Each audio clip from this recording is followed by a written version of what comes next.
IB Nation, welcome back to another edition of the Irish Breakdown Podcast.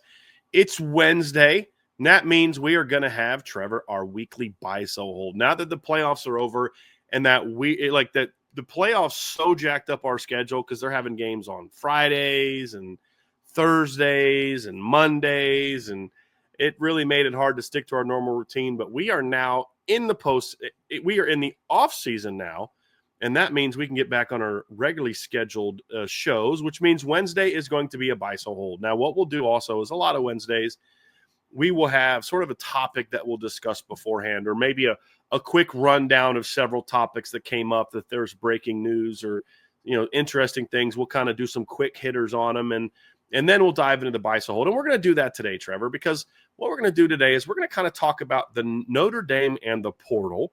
And we'll go and kind of go through what Notre Dame landed, what they lost, and kind of answer the question, did they make out in the portal? Was it a net positive, a net negative, or was it just sort of like a, good, wasn't bad, just kind of a wash? We'll address that, and then, of course, we'll get into our buy sell hold. But before we start, man, I mean, how you doing today, Trev? You ready to talk some Notre Dame football today, man? I'm always ready to talk some ball, Brian. I'm ready to go. And you know me, I love buy sell holds. I've loved them ever since I started joining on this side of the table with Irish Breakdown. They were one of my favorite segments to listen to when I was just a listener. So I'm ready to go today, man. A lot of fun topics that we have to cover today. Yeah, Trevor, I want to kind of kick things off by diving into a portal conversation, because the portal is just a new reality in college football, and every team is going to land guys or lose guys. I mean, there's a couple teams that don't go to the portal, really. I mean, Army doesn't go to the portal, and Navy and Air Force. And, Clemson in the past hasn't really tapped into it. They did get a couple portal guys this offseason, including one defensive end I really like.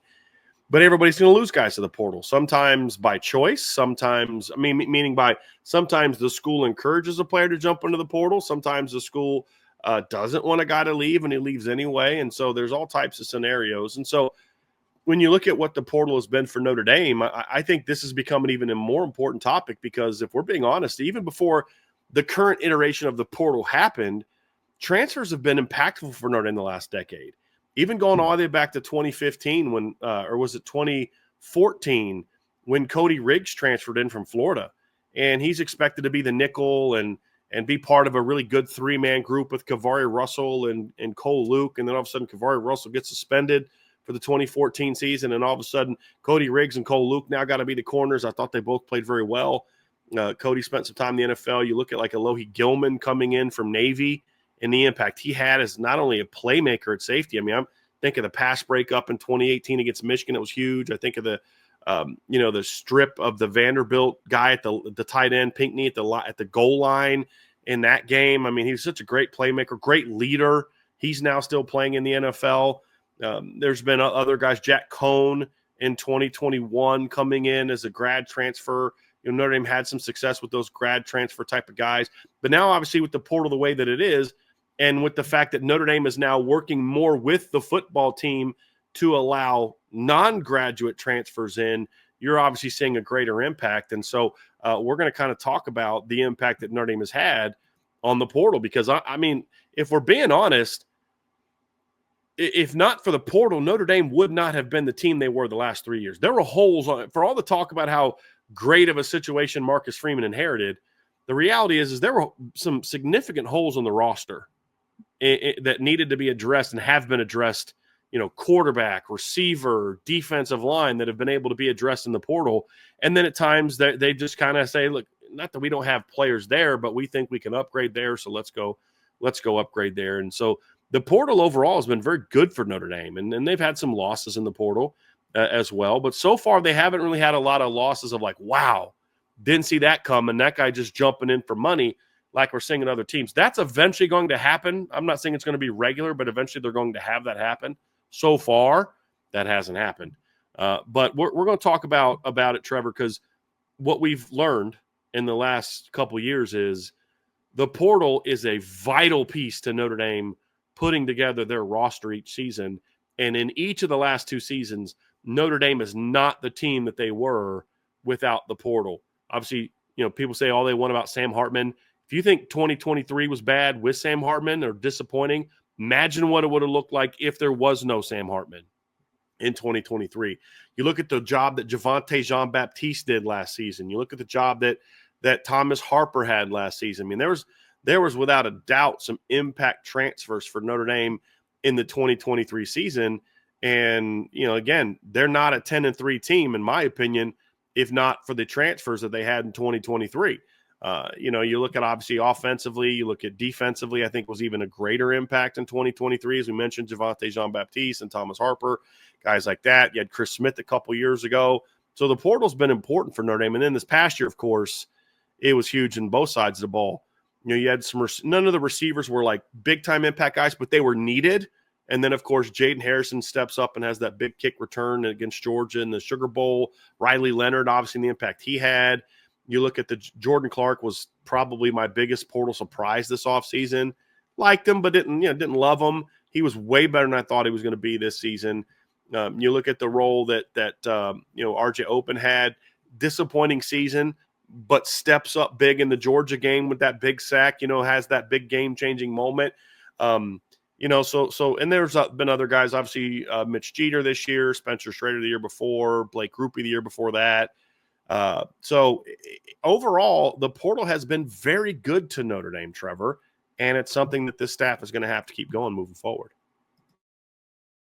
You're starting to see the evolution of what Marcus Freeman's true identity is with the transfer portal, right? He's said it ad nauseum about, we want to major in high school recruiting and you want to minor in the portal.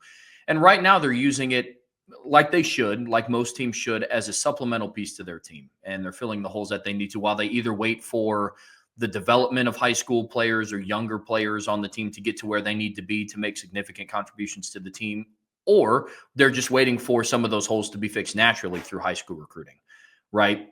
We talked about during the recruiting show on Monday, we talked about, some areas that they need to focus. D-line was a heavy area of focus, right? So it doesn't surprise me when you bring in back-to-back years of edge rushers and guys like RJ Oben and Javonte Jean-Baptiste to kind of help fill some of those gaps while you're waiting for the Bryce Youngs and the Logan Thomases of the world to develop into where they can start getting 50-plus snaps a game, right? And so you're starting to see that, and you add in, the development of guys like Chris Burgess and other players coming in. So for me, it's a world of it's the reality that college football is now. And to your point, Notre Dame hasn't had that big, oh my goodness, what was that? What was that kid thinking? Why did they enter the portal there? It hasn't been that way yet.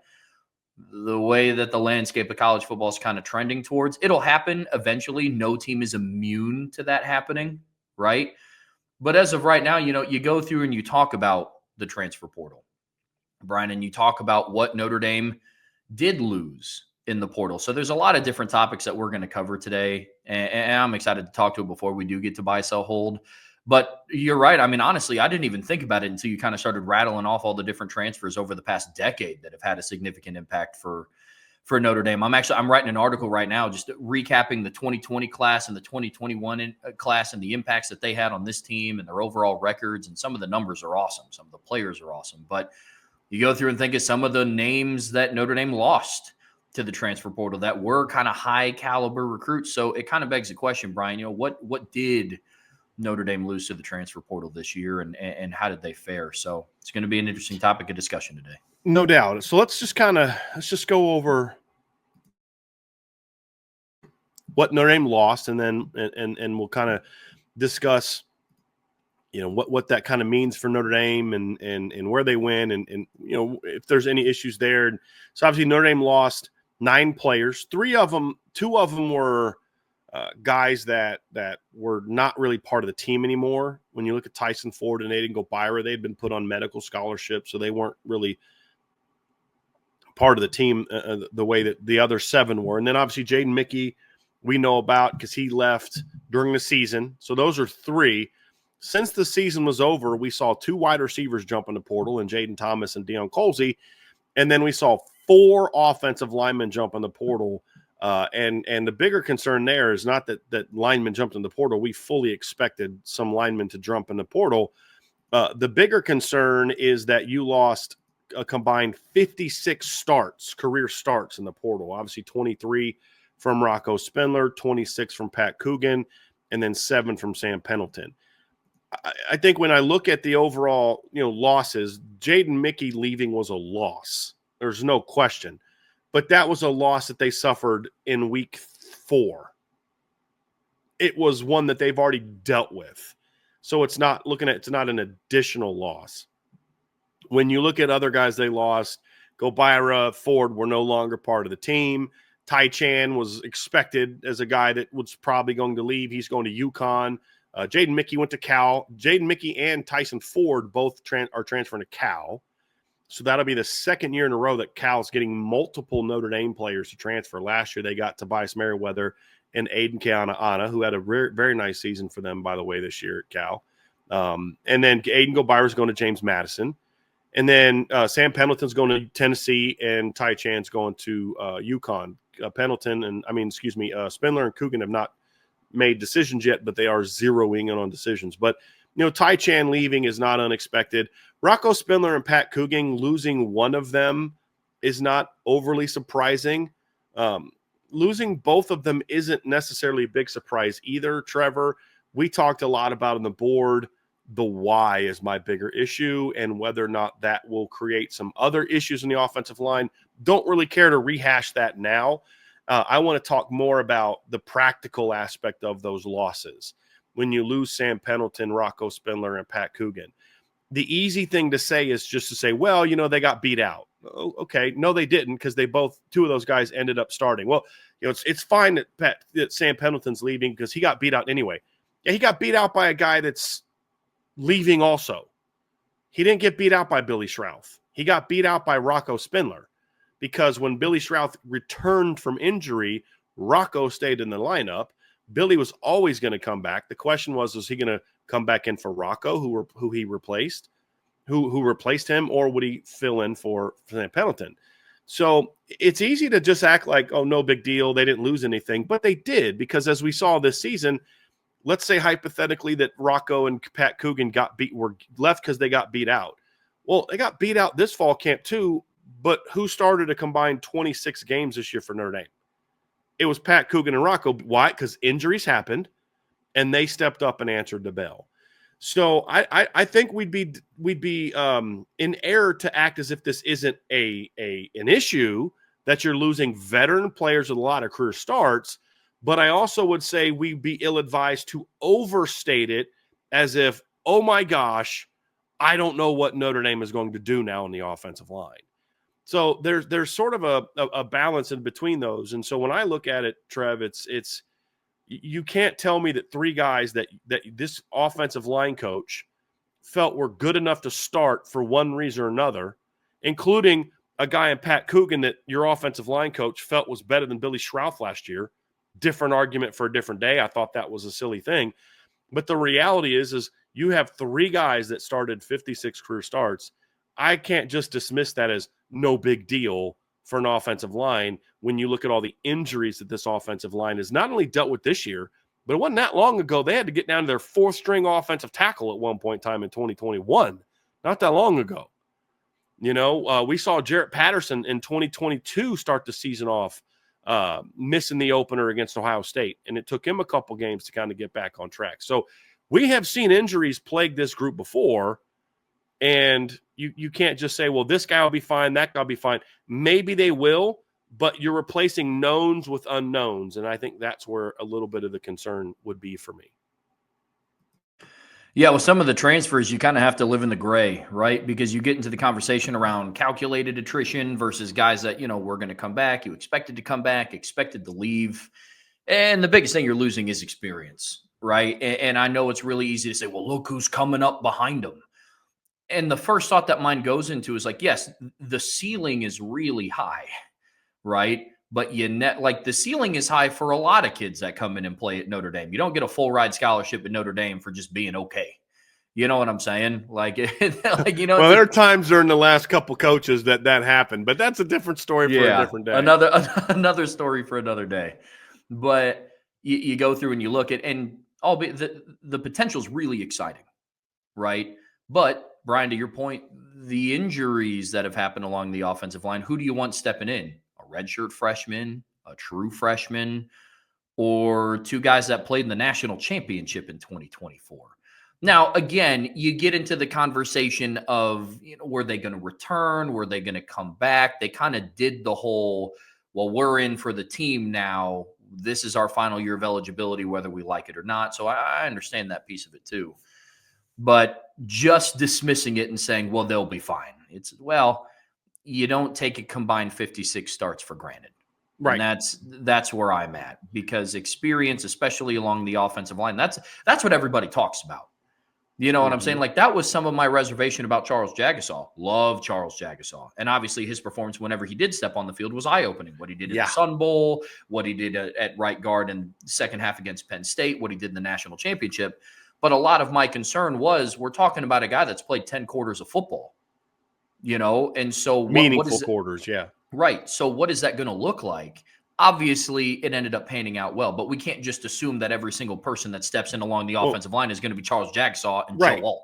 Because he was those were elite talents, right?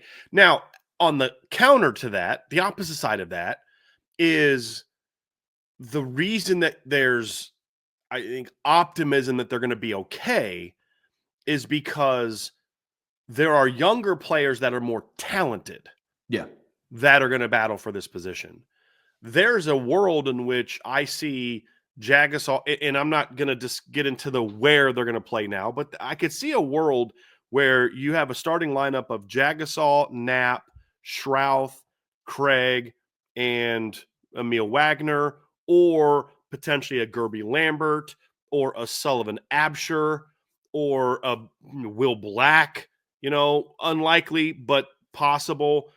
Chris Tarek, who really impressed me in the spring, and coming up in like his quote unquote mop up minutes, playing very well. The reality is this is still a very talented returning offensive line, and so the interesting thing about this discussion is, I think we're being a little bit, both sides of the equation of this argument are being a little bit dismissive of the other side. There's the one side that's like, oh, this is terrible, and this is you lose all these things, and my thing is, I'm not super upset that they lost the guys they lost. My issue is more of why they lost them, because it wasn't because they got beat out. Anyone that says that's just a lazy narrative. That's not the case. I know for a fact that all three of the guys that started this year were asked back. They were wanted back by the coaching staff. They chose to leave for different reasons. So I think it would be a mistake to just act as if they're just leaving because they got paid, or they're just leaving because they got beat out. But I don't know that there'd be the reasons that they'd be concerned if there wasn't talent that they were worried about. So I'll just say this. I think a big issue for Pat Coogan and Rocco Spindler was they didn't feel like they were being told the truth about where they stood. And that's a big issue in that room with a lot of different players. But how you react to that is different when there's nobody on your level competing with you. Right? Because hey, I might not believe you, but I know I'm the dude in that room. But when you don't have that trust and you look at the young guys and you're like, there's some dudes over there that I think this guy's trying to get up in there, then you're going to leave. Right? So there's the double side. And so what you have to figure out is, okay, you have a shot to be a lot more talented on the offensive line next year. But where will you be from an experience standpoint? And that's, I think, the question. There's a world in which next year's offensive line, if healthy, and if the offensive line coach puts guys in the right positions, meaning Jagasaw at left tackle, Knapp inside, whether that's at center and you move Ashton Craig out to guard, or at guard where he gets to battle with Absher, or if Absher, but like there's a world in which next year's offensive line is significantly better than this year's offensive line if there's good health, good coaching, and good development. So in that regard, I'm not concerned about the offensive line if they can stay healthy and if the offensive line coach makes good decisions about who plays where, which has been my biggest problem with him. Is it's like I had somebody one time say, well, he made a really smart decision by putting, Schrouth in the lineup for Pendleton when he came back from an injury. And I'm like, yeah, he did. Why didn't he do that to start the season? right? Just like, man, the offensive line late in the year last year with Craig and Shrouth and those guys, it looked really good. Yeah. Why didn't he do that to start the season with Shrouth? That's been sort of my big issue with him. As long as he puts the right guys in at the right spots, I think this offensive line could be really good, right? Really good. So I'm in that regard, I'm disappointed to see those guys leave, but I'm also kind of excited to see the era of these new guys. I'm excited to see Sullivan Absher get a shot to compete for starting job. I'm excited to see Charles Jagsaw and Anthony Knapp potentially in the same lineup, right? Depending on where. I'm excited to see Joe Otting get his shot to emerge as the next guy in line at center, after what he's done in the first couple of years. I'm excited to see more reps for Christopher Tarrick this spring. I hope we get a chance to see Gerby Lambert make a push this offseason. So in that regard, I'm excited to see this offensive line develop, even though I am disappointed to see the leadership and experience leave the room. So in that regard, the offensive line should be okay, even with these losses, in my view. What really it comes down to is your margin for error got smaller because of the experience, and now you're a little bit thinner from a depth standpoint. That's kind of my final takeaway of how the portal impacted your offensive line. You can't just ignore Sam Pendleton's a good football player. There's a reason Joe Rudolph thought he was ready to start the opener this season, and there's a reason Joe Rudolph put him in over Rocco Spindler and Pat Coogan. Now, we could sit here and say we disagree with the decision, and I did at the time. I especially didn't like the fact that you put him on the left side. You should have put him on the right side where he had, a little bit. I mean, even though Emil Wagner is also a first-time starter, Emil's still a third-year player in college. You put a freshman and a redshirt freshman right beside each other. But clearly Joe Rudolph thought the world of Sam Pendleton, which is why he put him in over a couple guys that were 10-plus game starters. You lost all three of those guys now. That's not something to just ignore, dismiss. But, man, I got to tell you, Trev, the potential for an upgrade in size and athleticism and length and talent next year with the talent they're going to have behind them, it's hard not to also get excited about that. And that's what makes these departures kind of bittersweet, because I love Rocco. I love Pat Coogan. I really like Sam Pendleton. But I'm also looking at what's left, and you're like, yeah, man, if they can develop these kids, this has still got a chance to be a really good offensive line next season. And that's kind of where I'm at on it. Yeah, I think both things can be true, right? Like, I think sometimes as fans, and I'm speaking in general because, like, I've fallen into this before too. Sometimes it feels like you have to be on one side or the other, right? Sometimes it feels like you either have to be really upset that they lost Pat Coogan and Rocco Spindler and Sam Pendleton, and you can't be excited about what's coming along in the future, right? It's the same thing. Like, you either have to be Team Estime or Team Diggs, right? Or like, it's just you can be you can be on both sides. It's tough to see them go, right? Yeah. We're talking about three interior linemen that throughout the season face guys like Zeke Biggers and Zane Durant and all these guys, like all these big name players. Butts off. Yeah, right. And that experience doesn't go away. Nazir Stackhouse, right? And that experience is invaluable. Like, whenever an offensive lineman comes in a game, or like it's a new starter, the headline from all the broadcasting crews is never about their size, right? Mm-hmm. It's always about their experience and the amount of snaps that they played in comparison to the guy that they replaced. But with that being said, I'm in the same boat as you are, thinking about what the potential offensive lineup could be when the average height and weight is 6'6", 320 across the board. Right. And their ability to move people off the line of scrimmage, their athleticism to help. Oh my God. Yeah, man. You start thinking about Jagasaw and Knapp in the same lineup, and you're just like, and if it's not those two, then that means Sullivan Absher beat out Anthony Knapp. That's what that would mean. So now it's like, okay, so I guess we're gonna have to deal with a 6'7", 325-pound guy at guard over Anthony Knapp. Either way, you're gonna have an undersized, powerful kid who's really athletic, or a massive kid who's a quality athlete who can just move people. Either way, it's exciting to think about what's going to be there.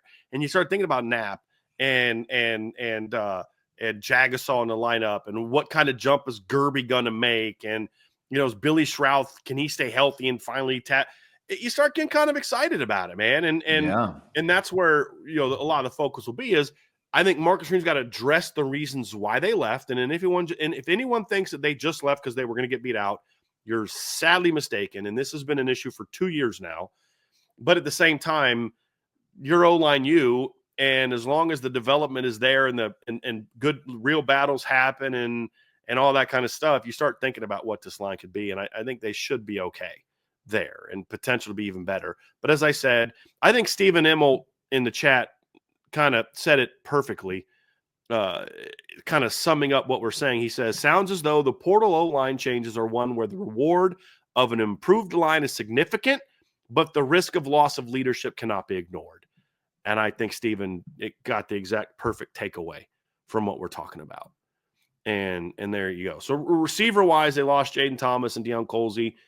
Is it a loss from the standpoint of you lost two guys that are great teammates, great leaders? Jaden Thomas was one of your most clutch offensive players this year. Deion Colsey steps up late in the year, and he's used as a blocking tight end or blocking player, receiver. You're losing two great teammates. There's no question about it. But I feel like this was the two most expected portal entries that were out there. They were veteran players who simply had just gotten passed up by younger, more talented players, and we're going to continue to get passed up by the portal additions that we'll talk about. So I think those are expected. So I think overall, I was surprised. I was not surprised at the number of players that left, the positions they left from, and not just because I had already heard some things about issues in the offensive line.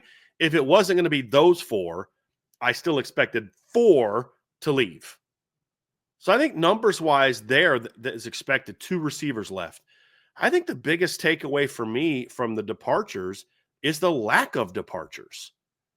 Because I heard a lot of rumors about 4, 5, 6 other guys that might leave. I know for a fact that Notre Dame had 2 starters, one in the secondary, one at wide receiver, that were offered, if not 7 figures, close to 7 figures to leave. And they didn't. And some other guys that are battling for position jobs that haven't left yet, which tells me it's not guaranteed they still might not leave in the spring. But I love the fact that all those kids are deciding to come back and compete in the spring and then let the chips fall where they may. No quarterbacks left, no receivers left beyond the 2 we expected. None of the running backs jumped in. None of the linebackers jumped in. None of the defensive linemen left jumped in. I think that's a great sign for Notre Dame that there's going to be great competition in the spring. Now, do I expect some guys to jump in after the spring? Honestly, I do. But I think it says a lot about where the program is overall from the standpoint of how many guys are staying and not just running. I'm saying right now, guys, I know for a fact there's a lot of players in Notre Dame that were offered more money to leave than they're getting to stay. That's not a guess. That's not an opinion. That's a fact. But the fact that there's that level of buy-in throughout the roster is exciting when we think about what we talked about yesterday. Can Notre Dame keep building on what they did? There's a lot of kids at Notre Dame that could have cashed in on the season they just had and just taken the money but they didn't. They're bought into something bigger. Now, that doesn't mean Notre Dame's not having to step up to the plate and meet salary demands by certain players. That has had to happen. But the fact is those kids wanted to stay. That's why they didn't jump in the portal and get into the bidding war. And I think that speaks well to the overall culture that Notre Dame has going on right now, Trev. Yeah, I mean, the culture's fantastic. I mean, if anything, they have the opposite going on. You have guys like Drake Bowen electing to not even play baseball. You know what I'm saying? Because they're bought into what's going on in the football season. He wants to be there and be more around the team and the newcomers and to perfect his craft in the spring.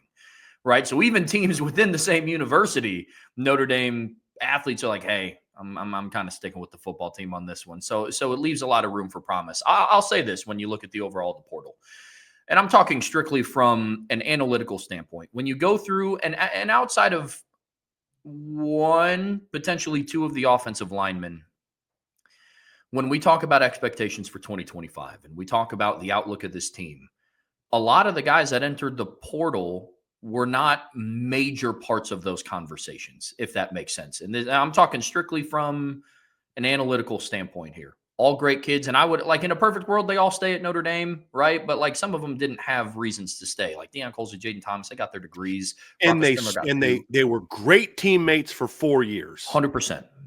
They earned the right to get to go play somewhere in their final seasons. Right. In my opinion. And I think that's also true of Rocco and Pat Coogan. Yeah. Because the truth is, Trev, they weren't guaranteed starting spots next year. What I'm saying is it's naive and misguided to think that's the only reason they're leaving. Absolutely. Or that they weren't willing to come back and battle. But it was not a given that they were both going to start. And the odds were slim that they both were going to start. I still think Rocco has a good shot to start at guard based on the things I was told inside the program. He's very well respected by, other coaches within the program for what he does. And if someone's going to beat him out next year, they were going to have to really play well.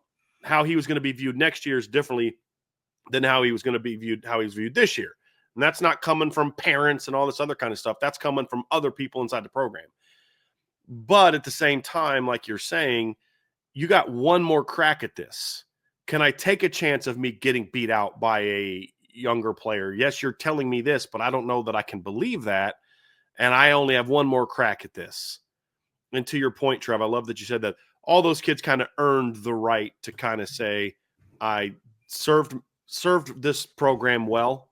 Mm-hmm. I gave you everything I had for 4 years. I got my degree. And in at least one player's case, a couple, It's time for me to finish my career somewhere else. And that's just that's where life is now in the portal world. And I think all those kids were guys that could have left in the previous system. Tai Chan included. They were all guys that could have left in the previous system because they have got their degrees. And so they would have been grad transfers. And I wish them well.